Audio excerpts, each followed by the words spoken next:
इस बार पूरी अंतर्राष्ट्रीय जो देश हैं वो सब भारत को देख रही है, क्योंकि आज भारत दुनिया में सबसे बड़ी प्रजातंत्र है और आज इस प्रजातंत्र में करीब 70% यंग वोटर्स है। तो ये बड़ी गर्व की बात है एक युवा होने के नाते मेरे लिए कि आज दुनिया इस देश को देख रही है, जिस तरीके से हम चुनाव लड़ रहे हैं, जिस तरीके से हम मतदान देने जाएंगे।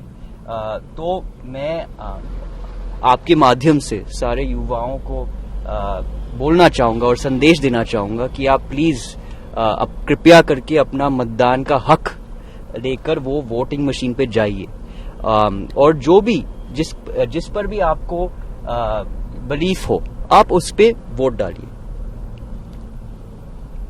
सिंधिया जी के साथ आप कैंपेनिंग कर रहे हैं जी, जनता के बीच जा रहे हैं जी, कैसा लगता है आपको, किस तरह के संदेश देने पड़ रहे हैं, किस योजना देखिए सरकार की है? मेरे लिए ये पहली बार कैंपेन में जाना या पहली बार किसी क्षेत्र में जाना, स्पेशली गुना, शिवपुरी और अशोकनगर के क्षेत्र में ये पहली बार नहीं है। मैं हमेशा जाता रहता हूँ, चाहे चुनाव हो चाहे चुनाव ना हो।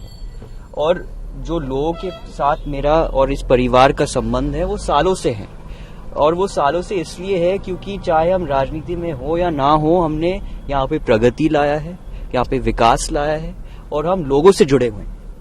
तो ये मेरे लिए कुछ नई चीज नहीं है। मैं हमेशा से लोग के बीच में आ रहा हूँ। हाँ, चुनाव का माहौल है तो इसलिए थोड़े और लोग थोड़े और जोश में जाएंगे हम, लेकिन आमतौर पे ये मेरे लिए कुछ नया नहीं है। ये मेरा परिवार है और मैं हमेशा जाता रहूँगा।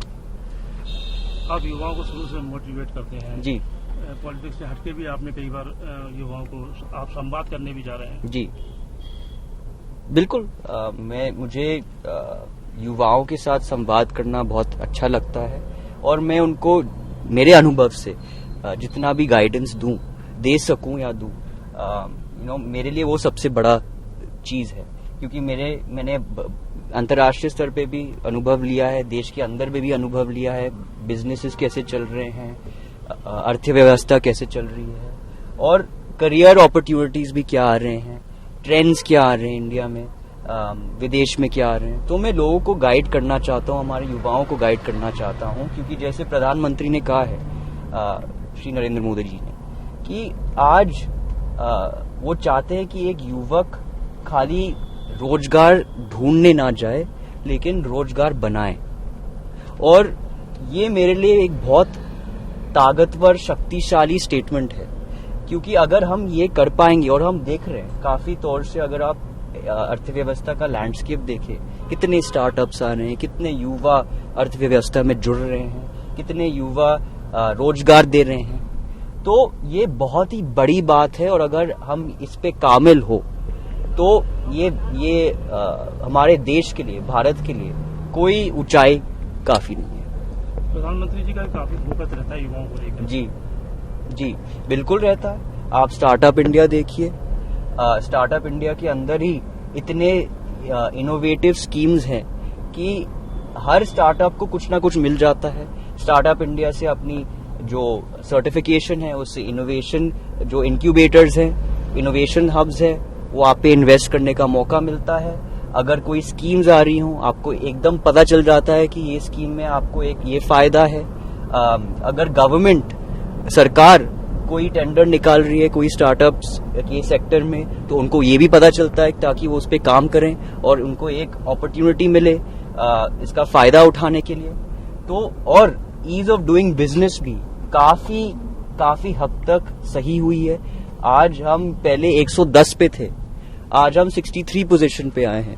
तो काफी बदलाव आया है और काफी बदलाव और भी बाकी है। अगर आप प्रधानमंत्री को सुनेंगे, उनका सोच खाली 5 साल के लिए नहीं है, उनका सोच 30 साल 50 साल के लिए।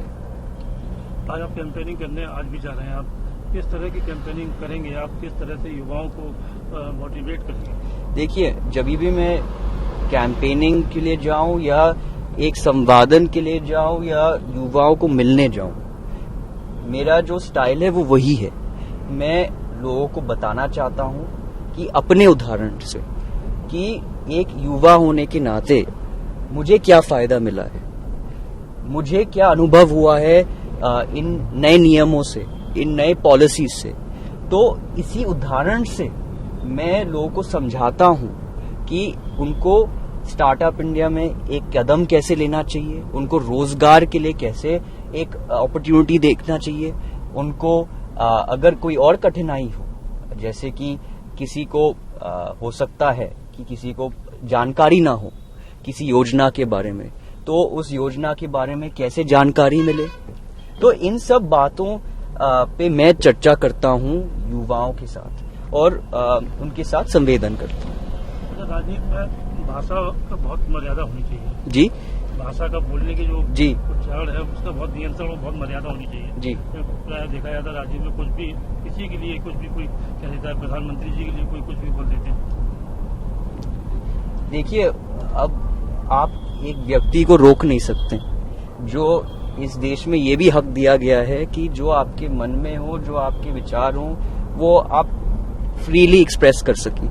तो ये हम किसी को रोक नहीं सकते, लेकिन हम लोगों को समझा सकते हैं। आज इस व्यवहार से क्या आपको लगता है कि भारत का जो तस्वीर है वो अच्छा दिखता है? नहीं।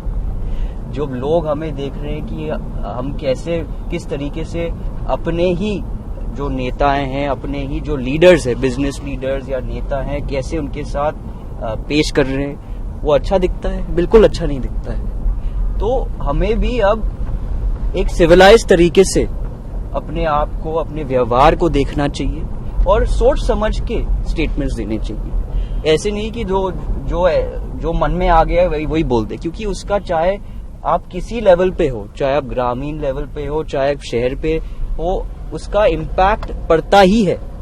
तो मैं यही कहना चाहूंगा।